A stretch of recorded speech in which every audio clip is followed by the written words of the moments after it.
شروع اللہ کے نام سے جو سب پر مہربان ہے، بہت مہربان ہے۔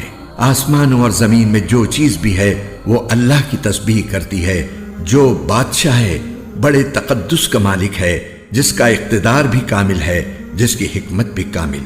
وہی ہے جس نے امی لوگوں میں انہی میں سے ایک رسول کو بھیجا جو ان کے سامنے اس کی آیتوں کی تلاوت کریں اور ان کو پاکیزہ بنائیں اور انہیں کتاب اور حکمت کی تعلیم دیں، جبکہ وہ اس سے پہلے کھلی گمراہی میں پڑے ہوئے تھے۔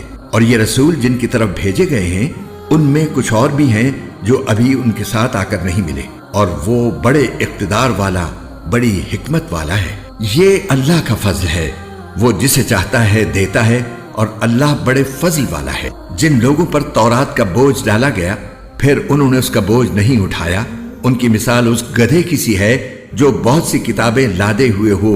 بہت بری مثال ہے ان کی جنہوں نے اللہ کی آیتوں کو جھٹلایا، اور اللہ ایسے ظالموں کو ہدایت تک نہیں پہنچاتا۔ اے پیغمبر، ان سے کہو کہ اے لوگو جو یہودی بن گئے ہو، اگر تمہارا دعویٰ یہ ہے کہ سارے لوگوں کو چھوڑ کر تم ہی اللہ کے دوست ہو تو موت کی تمنا کرو اگر تم سچے ہو۔ اور انہوں نے اپنے ہاتھوں جو اعمال آگے بھیج رکھے ہیں ان کی وجہ سے یہ کبھی موت کی تمنا نہیں کریں گے، اور اللہ ان ظالموں کو خوب جانتا ہے۔ کہو کہ جس موت سے تم بھاگتے ہو وہ تم سے آ ملنے والی ہے، پھر تمہیں اس اللہ کی طرف لوٹایا جائے گا جسے تمام پوشیدہ اور کھلی ہوئی باتوں کا پورا علم ہے، پھر وہ تمہیں بتائے گا کہ تم کیا کچھ کیا کرتے تھے۔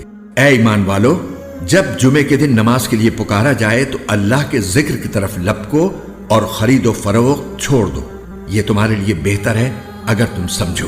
پھر جب نماز پوری ہو جائے تو زمین میں منتشر ہو جاؤ اور اللہ کا فضل تلاش کرو، اور اللہ کو کثرت سے یاد کرو تاکہ تمہیں فلاح نصیب ہو۔ اور جب کچھ لوگوں نے کوئی تجارت یا کوئی کھیل دیکھا تو اس کی طرف ٹوٹ پڑے اور تمہیں کھڑا ہوا چھوڑ دیا، کہہ دو کہ جو کچھ اللہ کے پاس ہے وہ تجارت اور کھیل سے کہیں زیادہ بہتر ہے، اور اللہ سب سے بہتر رزق دینے والا ہے۔